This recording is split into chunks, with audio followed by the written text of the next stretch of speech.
Salut tout le monde, on se retrouve dans une nouvelle vidéo d'actualité. Et oui, on a changé de décor, et ça c'est très bien. Bon, on commence. Alors voilà, la première information, c'est du coup un petit sondage sur plus de 2000 personnes aux États-Unis. Et vous allez voir justement comment ils trouvent actuellement, comment avance l'intelligence artificielle. Bon, comme vous pouvez le voir, la première chose que je peux vous montrer, c'est aussi le fait que on peut voir 43% des personnes aux États-Unis dans le sondage qu'on a fait ne connaissent pas tout ce qui est ChatGPT. On peut prendre le cas avec Midjourney aussi. Midjourney, 75%. C'est énorme. Ça veut dire que actuellement, plus de 25% utilisent Midjourney, 57% utilisent ChatGPT. Peut-être que c'est plus que 50%, c'est cool, mais ce n'est pas vraiment la totalité. On est encore dans un moment où on avance. C'est pour ça qu'il faut aussi se former. De toute façon, bon, tout ce qui est formation, etc., toutes les informations, vous les avez sur cette chaîne YouTube et aussi dans la description. Vous allez trouver du coup un petit cadeau qui peut être intéressant pour vous. Ok, deuxième information sur le même article, c'est que justement vous pouvez voir que l'IA domine toutes les nouvelles technologies qui vont avoir un impact sur la société. Ok, donc là on peut voir que tout ce qui est IA, 74%. Comparé à tout ce qui est VR et AR, donc réalité augmentée et réalité virtuelle, qui sont à 60-52%. On peut voir aussi que les NFT sont à 34%. Donc là on se dit que, ok, l'IA elle prend vraiment le dessus sur tout cela, mais moi je pars du principe que de toute façon, si l'IA monte, toutes les autres technologies qui sont derrière vont devoir monter, parce qu'on va devoir les utiliser quoi qu'il arrive d'une manière ou d'une autre. Donc voilà, on va voir justement après pourquoi j'ai dit ça. Alors, on peut voir ici, là c'est un petit sondage, on voit que énormément de personnes utilisent tout ce qui est photo, vidéo, musique. Vous allez voir, hein, je dis ça exprès pour vous teaser sur des vidéos qui vont arriver par la suite, mais tout ce qui est musique, vidéo, c'est très intéressant d'utiliser l'IA et vous allez voir que c'est assez cool. On peut voir aussi tout ce qui est le code, raconter des histoires, tout ce qui est les emails. Hein. De plus en plus de personnes utilisent justement de l'IA dans les emails. Et là, ce sondage-là, ça montre vraiment que si pour le brainstorming, hein, avoir l'IA qui est notre assistant, 54%, ce n'est pas négligeable. Donc ça montre vraiment le fait que l'IA soit notre assistant est vraiment un gain de temps colossal. Il y a aussi ce sondage-là qui est intéressant, c'est le fait qu'actuellement, 21% des personnes sont excitées à propos de l'IA et de l'impact sur la société. 29% sont anxieux. 32% de personnes qui sont entre les deux, donc voilà, excités mais aussi anxieux. Et on peut voir que du coup, c'est entre guillemets le sondage le plus haut, les 32 personnes. Bon, pourquoi? C'est normal parce que on peut voir qu'on peut être content, on peut être anxieux parce qu'on ne sait pas comment ça va avancer, on ne sait pas si ça va devenir Terminator, mais rassurez-vous. Normalement, l'IA, c'est fait pour justement être notre assistant. Donc il faut savoir l'utiliser. Ce sondage-là, il est assez intéressant parce que je me dis que je peux vous donner pas mal de choses dedans. Mais là, ce qui se passe, c'est qu'il faut surtout vous dire que ça va être notre assistant. Avoir peur, c'est normal parce que c'est nouveau. Mais être excité, c'est très bien. Et le contrôler va vous permettre donc de pouvoir mieux vous dire, ah tiens, non, finalement, c'est bien, c'est génial de pouvoir avoir un assistant IA qui va pouvoir m'aider sur plusieurs tâches.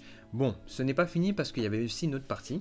C'est comment va impacter l'IA dans ma vie personnelle ou dans mon travail. Il y a des personnes qui ont peur, d'autres qui sont excitées, d'autres qui sont joyeux et d'autres personnes qui sont vraiment entre les deux. On peut voir qu'il y a vraiment là une peur et aussi le fait qu'on soit excité mais pas trop. Bon, je tiens à préciser que l'IA va remplacer des métiers, ça c'est normal, mais elle va en créer des nouveaux. Ok, il y aura des nouveaux métiers qui vont arriver.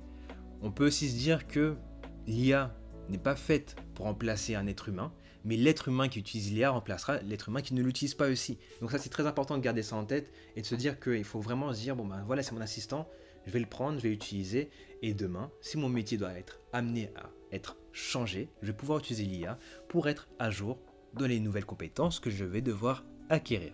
Google DeepMind. Bon voilà, là ils sont pas passés par quatre chemins. Ils ont dit tout de suite, on va détrôner ChatGPT, GPT-4, hop hop, on va les mettre à la poubelle. Bon, ils vont faire quoi? Ils vont créer une nouvelle IA qui s'appelle Gemini. On va voir comment ça va avancer. Hein, je le rappelle, tout ce qui est DeepMind, bon, ils ont travaillé sur le AlphaGo. Le AlphaGo qui a battu du coup, le champion de Go tout simplement 2016.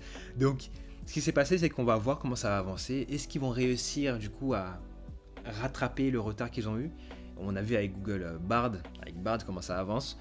Bon, on va voir ce que Gemini va nous donner. Donc vous pouvez voir que c'est assez intéressant, mais de toute façon, ne vous inquiétez pas, sur cette chaîne, vous allez avoir toutes les actualités qu'il vous faut pour pouvoir avancer, connaître tout ce qui est Gemini, tout ce que l'avancement de Gemini. On va voir comment ça va avancer. On continue avec Unity. Unity annonce du coup une IA qui va nous permettre de gagner du temps pour le développement de jeux vidéo. comme vous pouvez le voir ici, on peut voir avec Unity Muse. Et du coup, Unity Muse, comme vous pouvez le voir là, on va mettre la vidéo, on va la mettre en grand écran, hop, voilà, là, tout simplement, on peut parler avec un prompt. Donc là, c'est déjà très bien. Le fait que voilà, le prompt, il nous permet donc de récupérer tout ce qu'il nous faut, il nous permet aussi de créer du code. Donc vu qu'on peut créer du code, on peut gagner du temps. Là, on peut faire en sorte aussi d'animer. Est-ce que vous vous rendez compte que là, voilà, on lui dit de faire un salto, il fait un salto. Combien d'heures de travail ça devait prendre ça avant? Donc là, voilà, on peut même générer du contenu en 2D. C'est énormément de temps gagné. Vous aurez juste à avoir les bases sur Unity pour pouvoir justement gagner du temps et créer votre environnement, votre jeu vidéo très rapidement. On part sur la partie Adobe. Bon, qu'est-ce qui s'est passé? Forcément, avec l'arrivée de Adobe Firefly, énormément de personnes ont décidé de devenir photographe. Bah, qui l'aurait pas fait?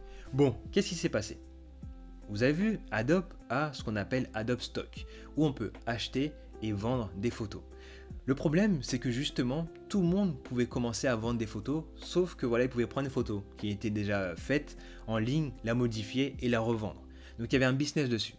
Là actuellement, Adobe essaye justement de régulariser cette partie-là parce que ils vont faire en sorte de mettre des copyrights sur les photos et aussi faire payer les personnes qui veulent mettre des photos qui sont générées avec l'IA.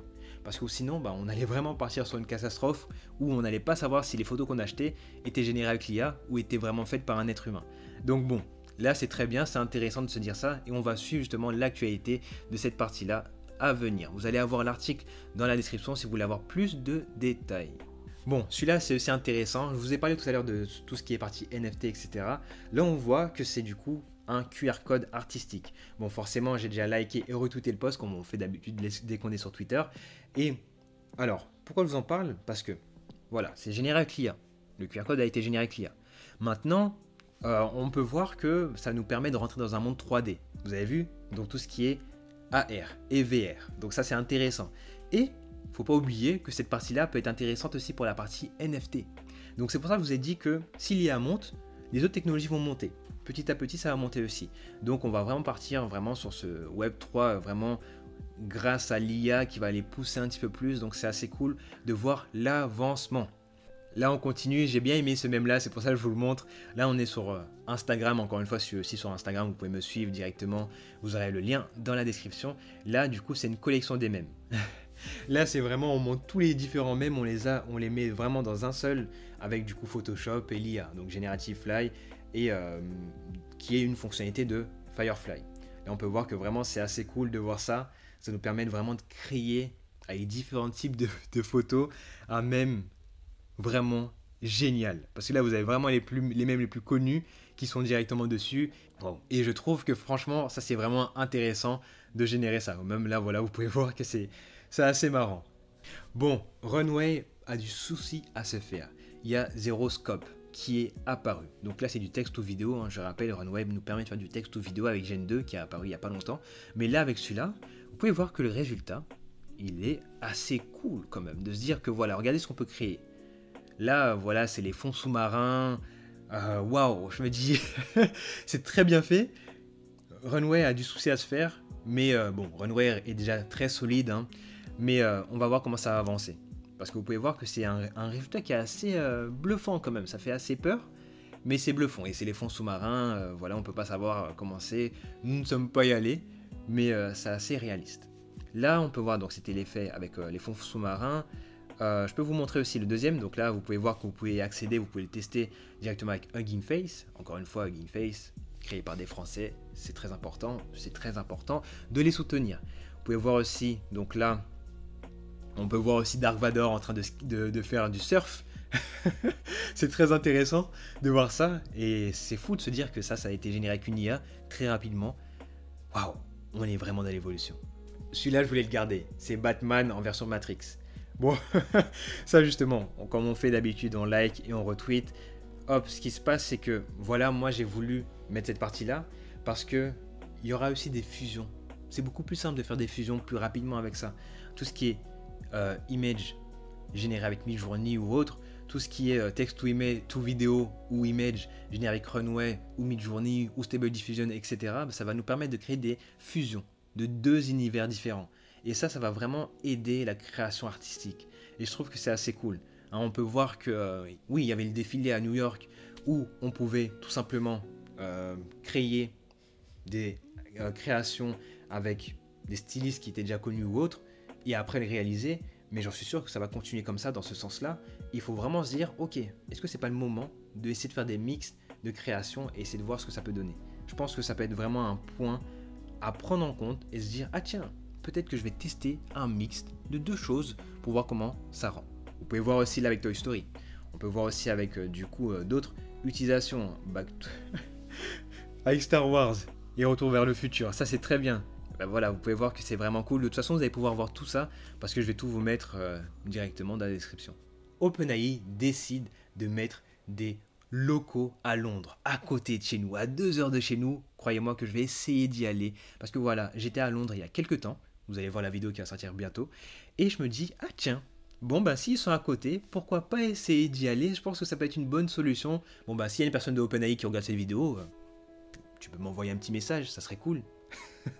Bon, ce qui se passe, c'est que pourquoi ils font ça? C'est aussi pour pouvoir recruter plus et être importé directement dans tout ce qui est la partie Europe. Ok? Pourquoi? Parce que s'il ne faut pas oublier que c'est mieux d'avoir des personnes sur place à côté qui permettent aussi de gérer et driver tout ce qui est AGI.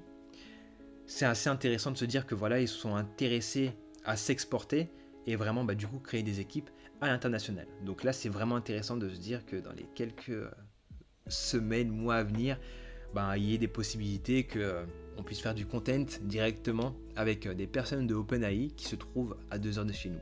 Donc croyez-moi que je vais tout faire pour aller directement là-bas et parler un petit peu avec ces personnes-là. Vous allez avoir du contenu, vous inquiétez pas. Bon, actuellement, on va aller directement sur ChatGPT Plugin et quand vous allez voir, on a énormément d'informations à donner. Bon, là, on a tout ce qui est populaire, il n'y a pas de nouveauté de cette partie-là. Là, il y a du coup 74 pages de plugins, ce qui n'est pas négligeable. Hein. Là, rien qu'avec ça, je pense que vous pouvez faire pas mal de choses. Et on a dépassé du coup les 550 plugins. Donc, croyez-moi, waouh, on va pouvoir s'amuser. Et je vais faire pas mal de vidéos sur des plugins vraiment bien précis qui peuvent vous aider à gagner du temps. On continue la vidéo avec la partie YouTube. Merci, parce que là, nous avons du coup 1900 vues sur la semaine, c'est génial. Durée de visionnage, 70 heures de visionnage. Là, je suis content et en même temps, c'est monté parce que oui, il y a eu une deuxième vidéo. Hein, on n'est pas resté à une seule vidéo de la semaine, donc c'est cool. Et les 42 nouveaux abonnés, merci énormément. Nous avons atteint du coup les 1634 abonnés, plus de 652 vues au cours des 48 dernières heures. Je vous remercie énormément et franchement, je suis bien content parce que là, on évolue ensemble. Et du coup, bienvenue aux nouveaux et merci aux anciens qui sont là, qui sont toujours là.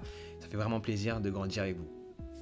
On arrive à la fin de la vidéo. Merci d'avoir regardé jusqu'au bout. N'hésite pas à liker, commenter, partager. N'hésite pas à me dire dans les commentaires si tu trouves que le nouveau décor il est cool. Si tu trouves que justement le fait qu'on soit maintenant ici pour pouvoir faire les vidéos actualité te plaise. C'était Monsieur IA. On se dit à la semaine prochaine pour le format actualité et aussi pour le format sur les autres vidéos, que ce soit les plugins ou autres, sur la chaîne YouTube ou sur les autres réseaux sociaux. Allez, ciao!